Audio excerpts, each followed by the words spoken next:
Chapitre 33. En famille. Il y a deux espèces d'hommes, ceux qui s'habituent au bruit et ceux qui essaient de faire taire les autres. J'en ai connu beaucoup qui, lorsqu'ils travaillent ou lorsqu'ils attendent le sommeil, entrent en fureur pour une voix qui murmure ou pour une chaise un peu vivement remuée. J'en ai connu d'autres qui s'interdisent absolument de régler les actions d'autrui. Ils aimeraient mieux perdre une précieuse idée ou 2 heures de sommeil que d'arrêter les conversations, les rires et les chants du voisin. Ces deux espèces de gens fuient les contraires et cherchent leurs semblables par le monde. C'est pourquoi on rencontre des familles qui diffèrent beaucoup les unes des autres par les règles et les maximes de la vie en commun. Il y a des familles où il est tacitement convenu que ce qui déplaît à l'un est interdit à tous les autres. L'un est gêné par le parfum des fleurs, l'autre par les éclats de voix.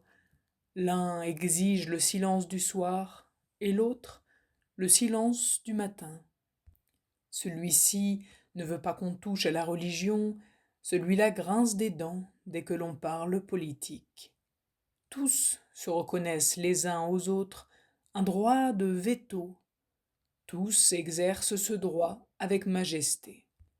L'un dit « J'aurai la migraine toute la journée à cause de ces fleurs » et l'autre « Je n'ai pas fermé l'œil cette nuit à cause de cette porte qui a été poussée un peu trop vivement vers 11 heures. » C'est à l'heure du repas, comme à une sorte de parlement, que chacun fait ses doléances. Tous connaissent bientôt cette charte compliquée et l'éducation n'a pas d'autre objet que de l'apprendre aux enfants. Finalement, tous sont immobiles et se regardent et se disent des pauvretés. Cela fait une paix morne et un bonheur ennuyé.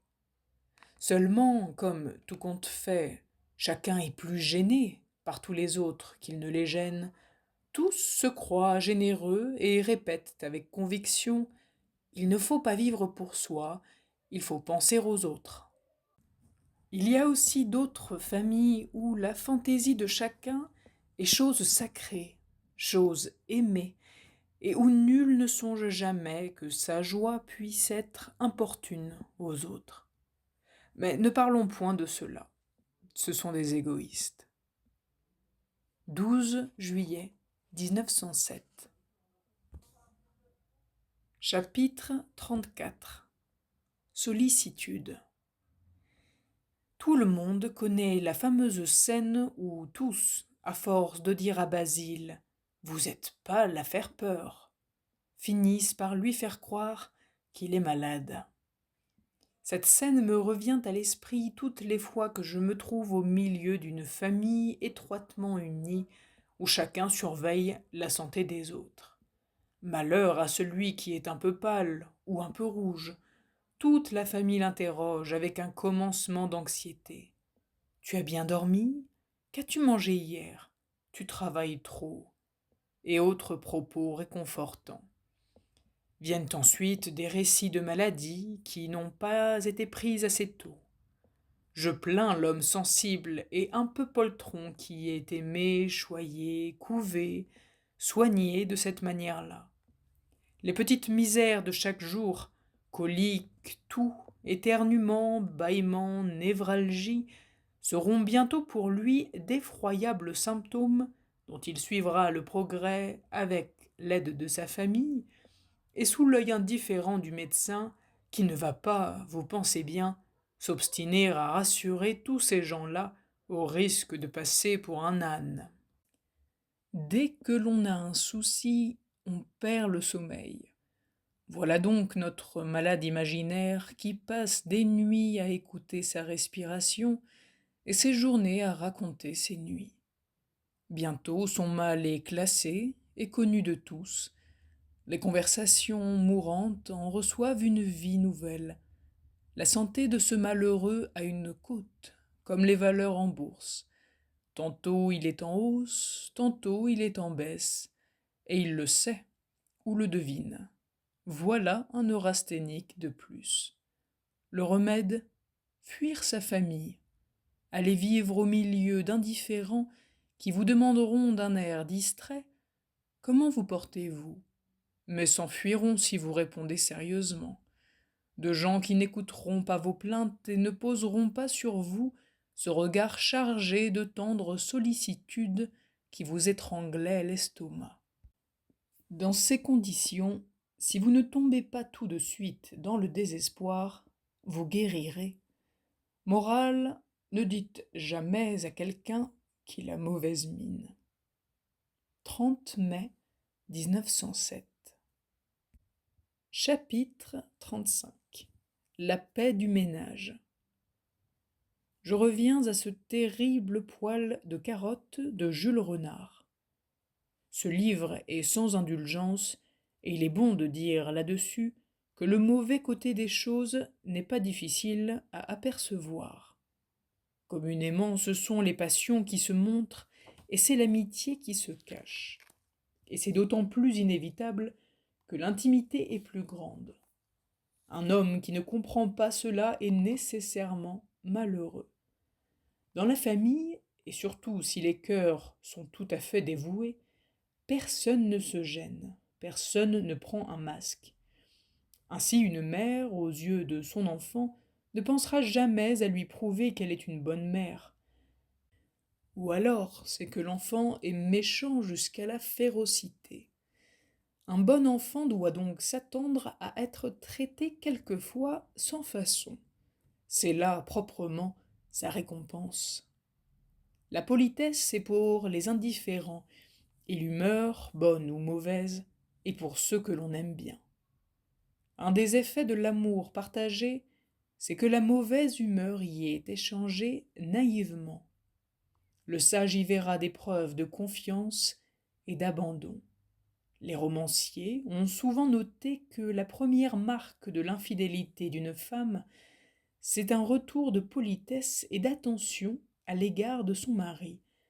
Mais on a tort d'y voir un calcul, c'est que l'abandon n'y est plus. Et s'il me plaît à moi d'être battu? Ce mot de théâtre grossit jusqu'au ridicule une vérité du cœur. Battre, injurier, incriminer, c'est toujours premier mouvement. Par cet excès de confiance, la famille peut périr, j'entends par là, devenir un milieu détestable où les voix prennent d'elles-mêmes l'accent de la plus vive colère. Et cela se comprend bien. Dans cette intimité de tous les jours, la colère de l'un nourrit la colère de l'autre, et les moindres passions s'y multiplient. Il est donc trop facile de décrire toutes ces humeurs âcres. Et si seulement on les expliquait, le remède se trouverait à côté du mal. Tout naïvement, chacun dit d'un être grognon ou hargneux qu'il connaît bien, c'est son caractère. Mais je ne crois pas trop au caractère, car selon l'expérience, ce qui est régulièrement comprimé perd de son importance au point d'être négligeable. En présence du roi, la mauvaise humeur d'un courtisan n'est pas dissimulée.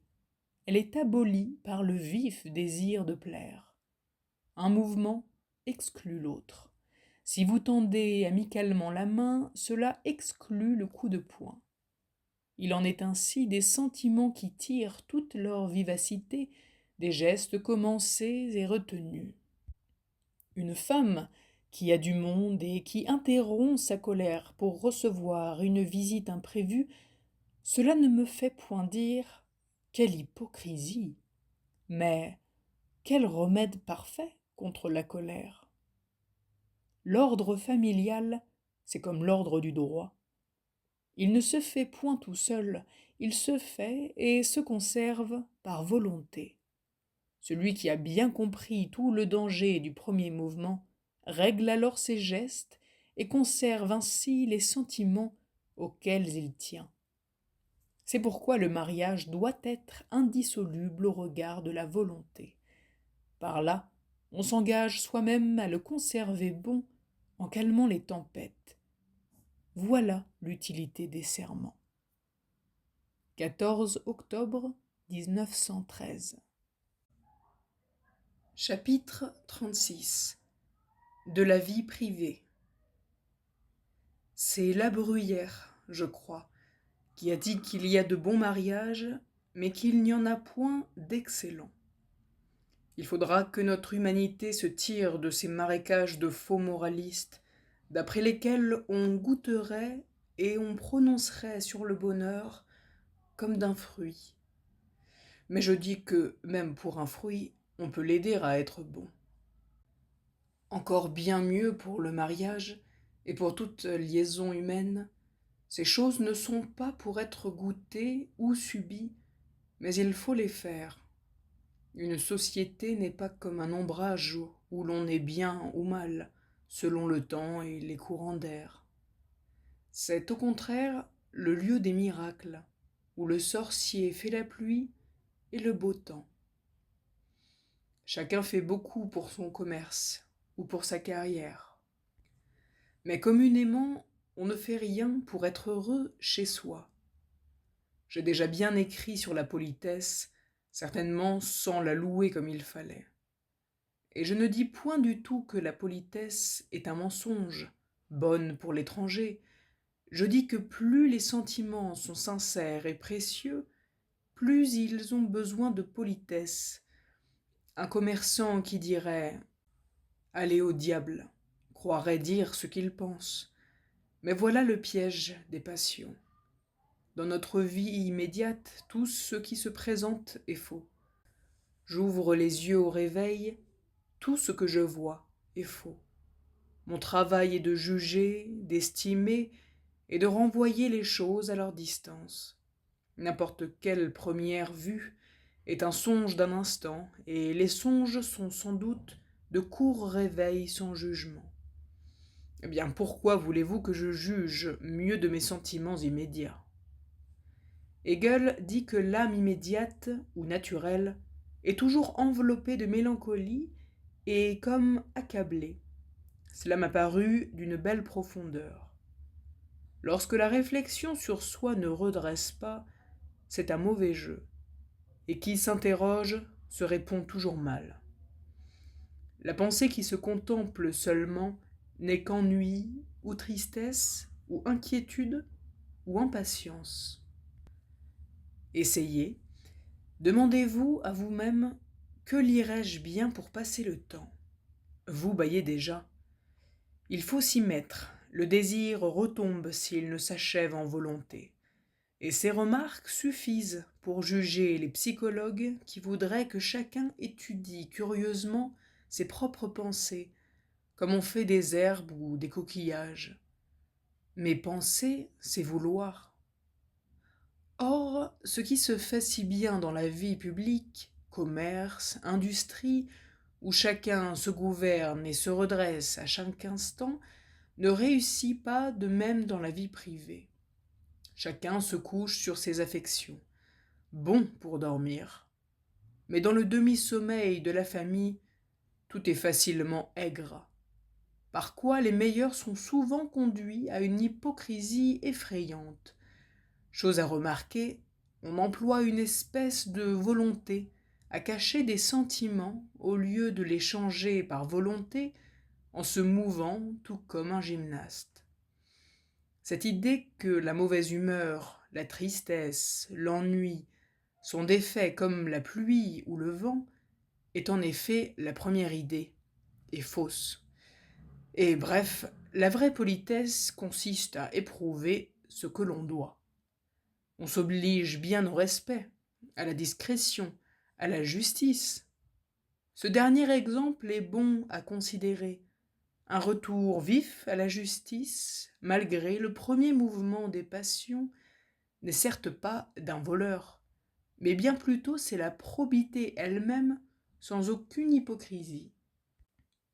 Pourquoi veut-on qu'il n'en soit pas autant de l'amour ? L'amour n'est pas naturel, et le désir lui-même ne l'est pas longtemps. Mais les sentiments vrais sont des œuvres. On ne joue pas aux cartes pour les jeter au premier mouvement d'impatience ou d'ennui. et personne n'a jamais eu l'idée de jouer au hasard sur un piano.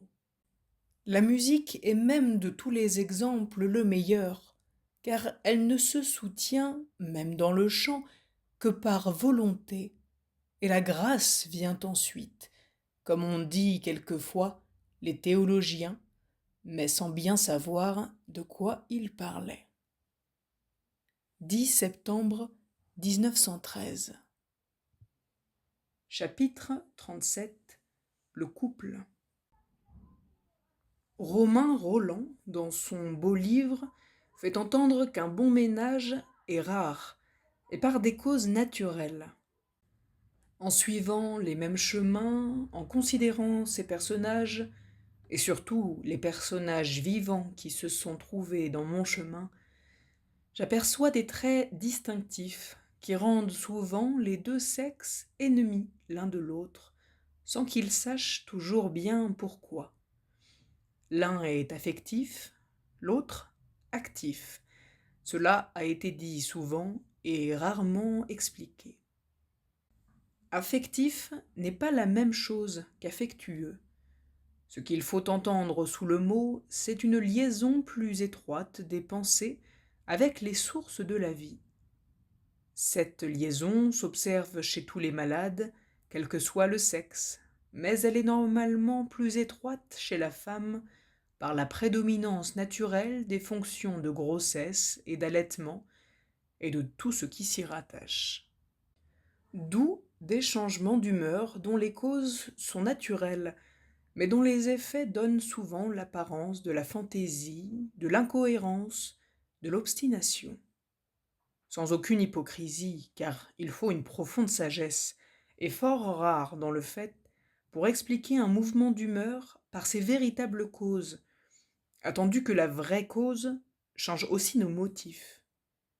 Si une fatigue à peine sentie m'enlève le goût de la promenade, elle me fait trouver aussi des raisons de rester chez moi. On entend souvent sous le nom de pudeur une dissimulation des vraies causes. Je crois que c'est plutôt une ignorance des vraies causes, et comme une transposition naturelle et presque inévitable des choses du corps en langage d'âme. L'homme amoureux est comme stupide devant ces textes. L'autre sexe est incompréhensible dans l'inaction. Sa fonction propre, c'est de chasser, de construire, d'inventer, d'essayer. Hors de ces chemins, il s'ennuie, mais toujours sans s'en apercevoir. De là à un mouvement perpétuel pour de petites occasions. Sa bonne volonté, en le dissimulant, l'aggrave. Il lui faut un aliment politique ou industriel. Et il est commun que les femmes prennent aussi pour hypocrisie ce qui est un effet de nature. On peut voir des crises de ce genre analysées avec profondeur dans les mémoires de deux jeunes mariés de Balzac et surtout dans l'Anna Karénine de Tolstoï. Le remède à ces maux me paraît être dans la vie publique qui agit de deux manières.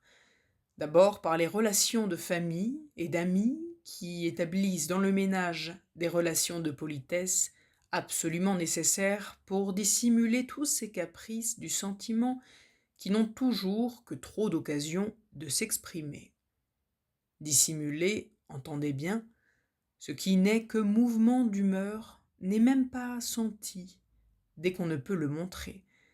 C'est pourquoi, autant que l'on aime, la politesse est plus vraie que l'humeur.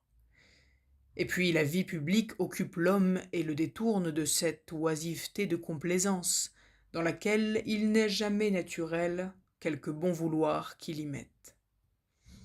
C'est pourquoi il y a toujours à craindre pour un ménage trop isolé et qui se nourrit d'amour seulement.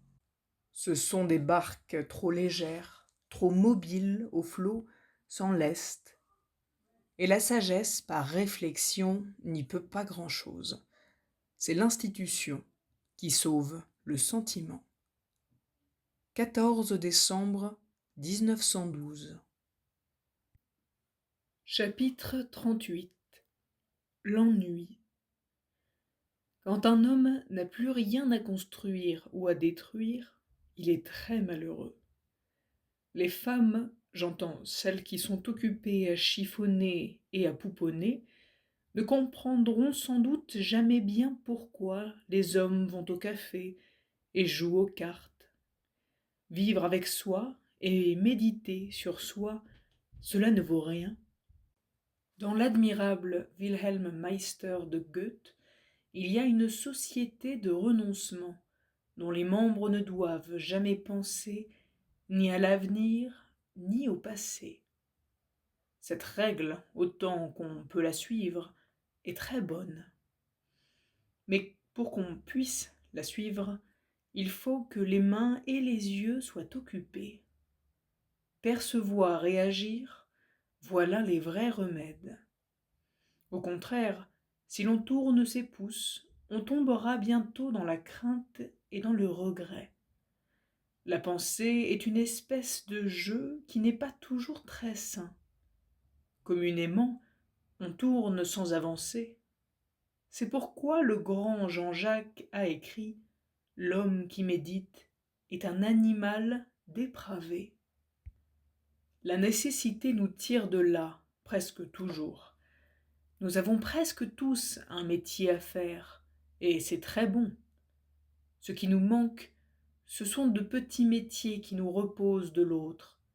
J'ai souvent envié les femmes, parce qu'elles font du tricot ou de la broderie. Leurs yeux ont quelque chose de réel à suivre.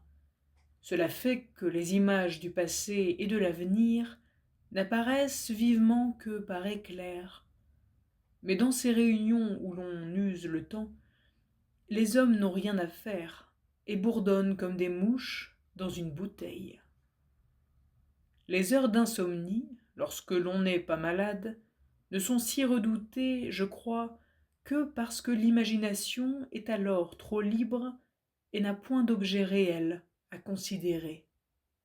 Un homme se couche à 10 heures et jusqu'à minuit, il saute comme une carpe en invoquant le dieu du sommeil.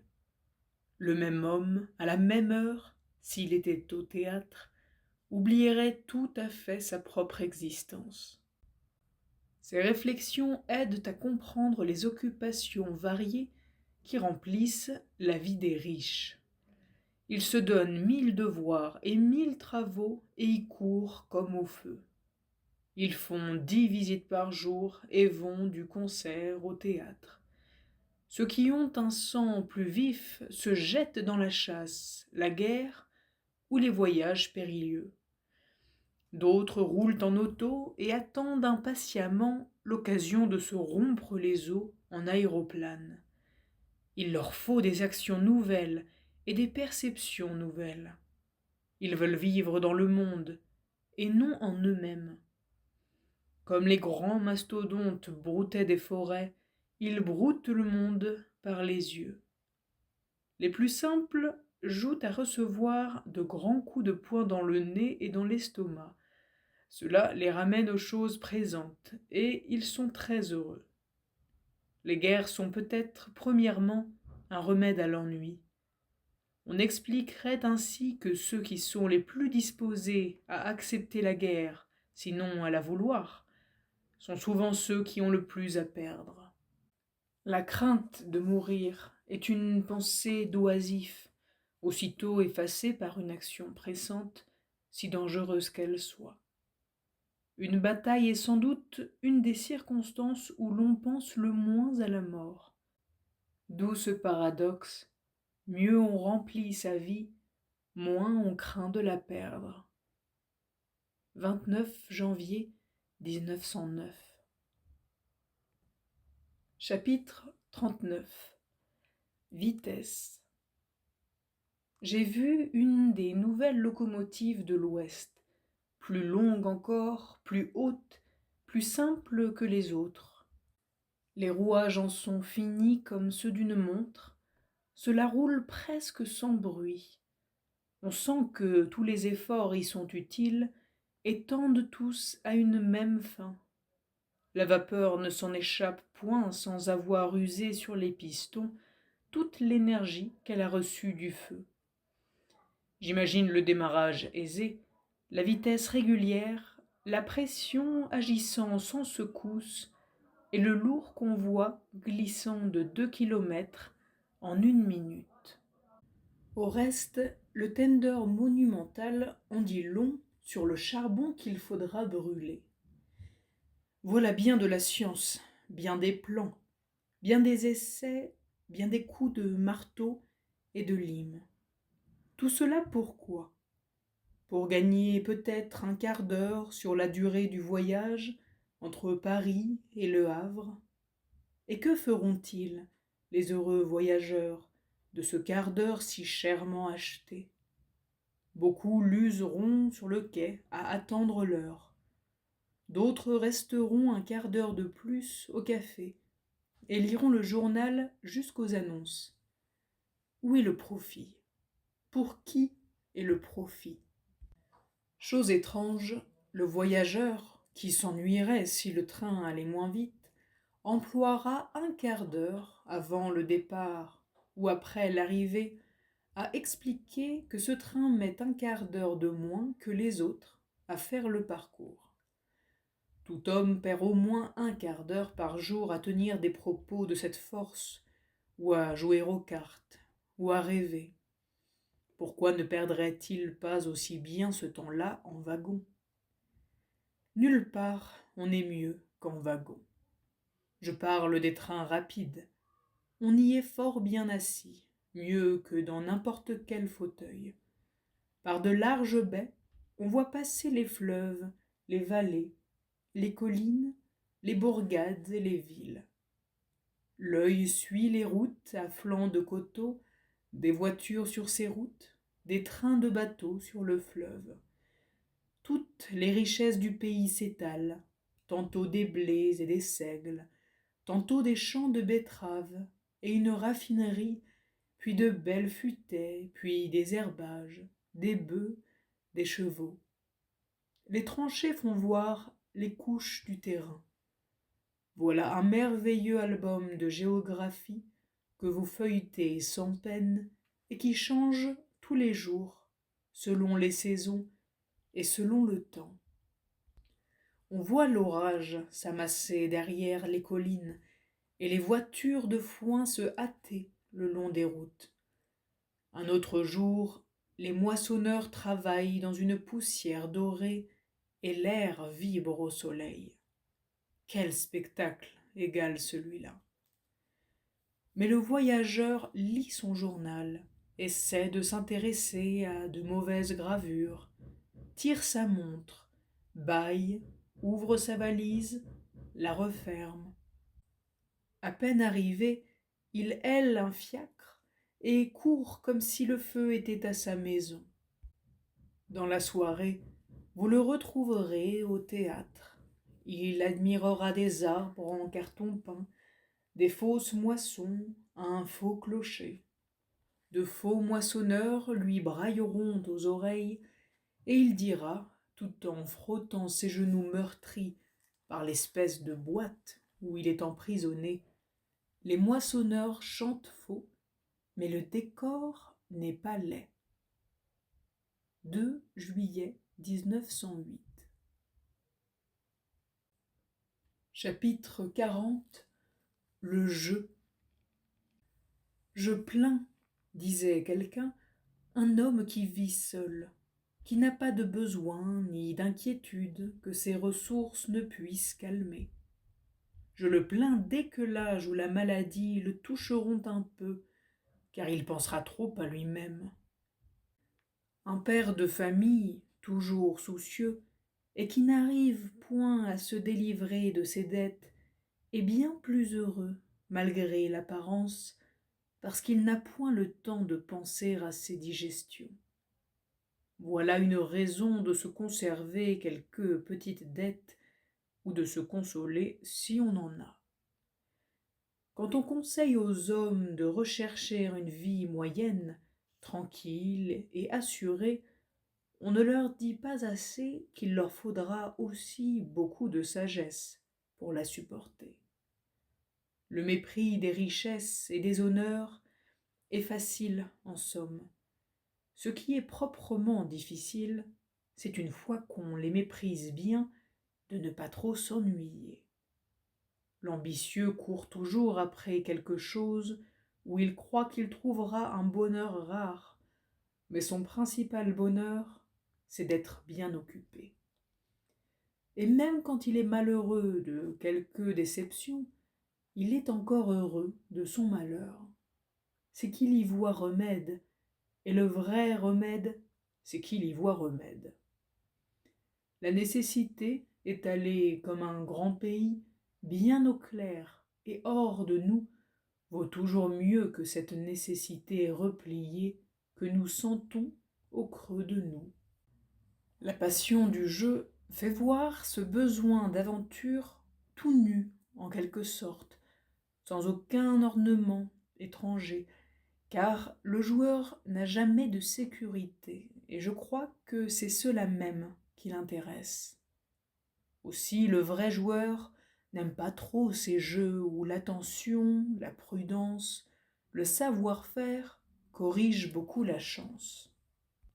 Au contraire, un jeu comme la roulette, où il ne fait qu'attendre et risquer, le transporte d'autant plus.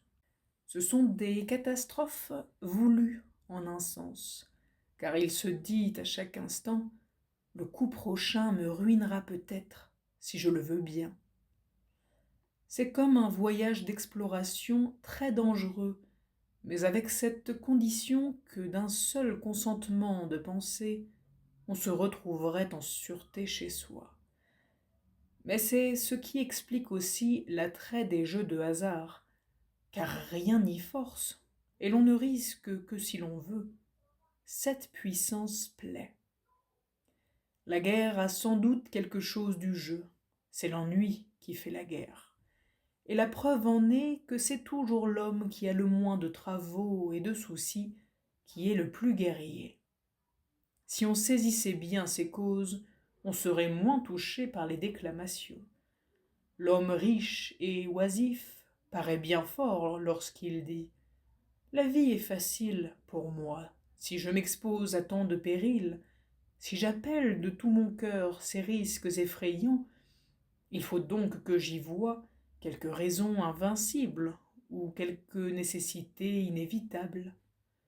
Mais non, ce n'est qu'un homme qui s'ennuie.